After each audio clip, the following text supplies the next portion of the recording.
So the last sample questions that I was giving you before, they only had one term in them. They were monomials. Here we have a rational expression that, notice the bottom, is a trinomial. So again, we're getting a little bit harder, but we can still do this problem. The first step that you want to do is look at the problem. Notice that we're adding or subtracting. So we're going to look at our denominators to see if they match or no match. You can see this matches exactly.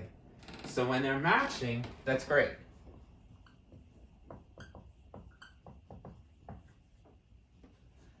We told you if they're matching, we don't have to do step 2, which is find an LCD, because we already have a common denominator.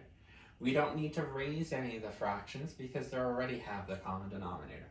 What we're going to do is step 4, keep that same matching denominator.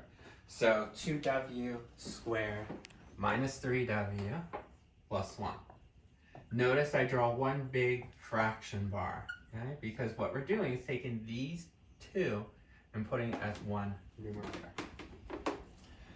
Now, once we have this already written out with the same denominator, we're going to have to rewrite the numerator.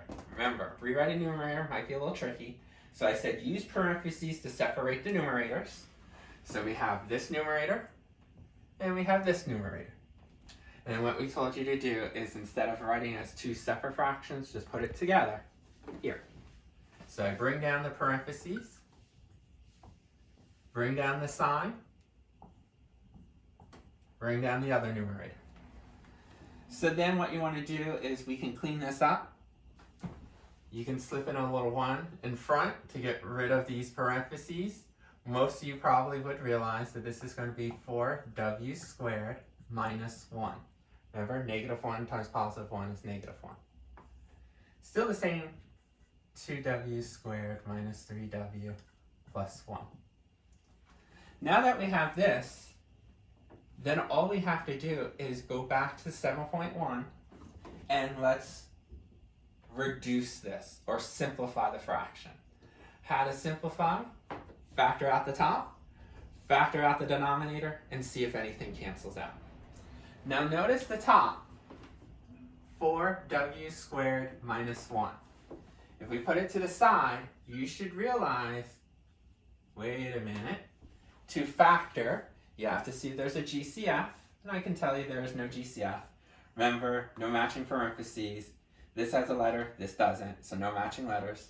Numbers, there's no numbers that really match between, because 4 is 2 and 2, and that's just a 1. And it does not start with a negative. But once you see that there is a GCF or not a GCF, notice two terms, 1, 2. Notice two terms is difference of squares. We got a minus sign. We got a perfect square. Yes, perfect square, perfect square. So we can factor this out. Remember, difference of squares is 2 parentheses, 1 plus, 1 minus. You know that the square root of 4 is 2 and 2. You know the square root of w, split in half. 1w here, 1w here. And then just take that 1 for each one, because square root of 1 is just 1. So we factor out the top as 2w plus 1 and 2w minus 1. How about factoring out the bottom now? Now notice the bottom, we would do the same thing. We would ask ourselves, is there a GCF? Because there's more than one term, we have to see if there's a GCF. No matching parentheses, letter, letter, no letter. Number, but none of the numbers really have a factor in common. This is just 2, this is just 3, and this is just 1. And it doesn't start with a negative. Now we know that with 3 terms, we have some options. Shortcut, can't do it here because we have a leading coefficient. FOIL, I don't really like FOIL. Or arch. So let's practice the arch. It's been a while.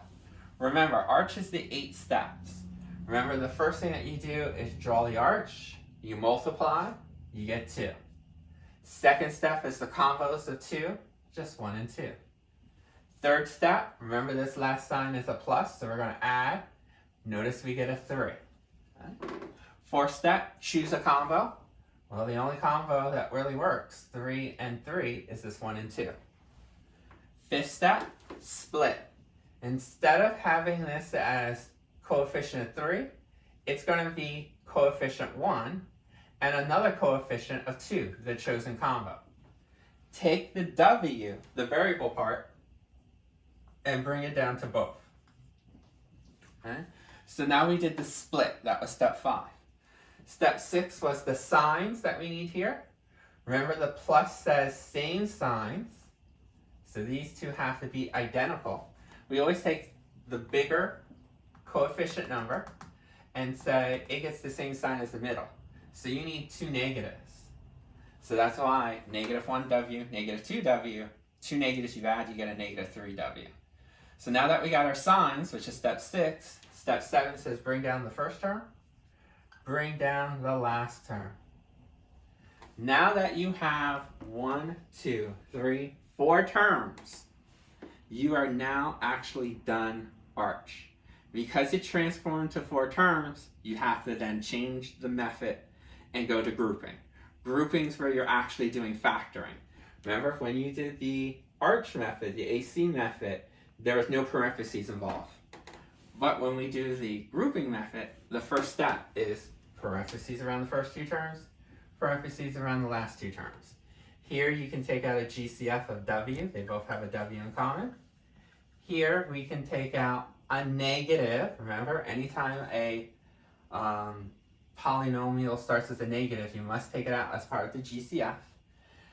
Notice there's nothing else in common. So if you don't have any numbers to take out, but just a sign, make sure you put it as a -1. Okay? When you take out a -1 out of this changes it to a positive. This will change it to a negative. So you see that these two match. So we have this for the top, 4W squared minus 1 gave you these 2 factors. And this at the bottom gives you these 2 factors, the 2W minus 1 and W minus 1. So we factor out the top, we factor out the bottom. Okay, so this is this factored form. This is this factored form.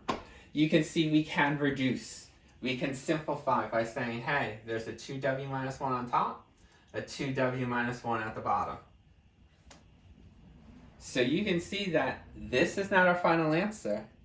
Our final answer, when simplified or reduced, is going to be the 2W plus 1 over W minus 1.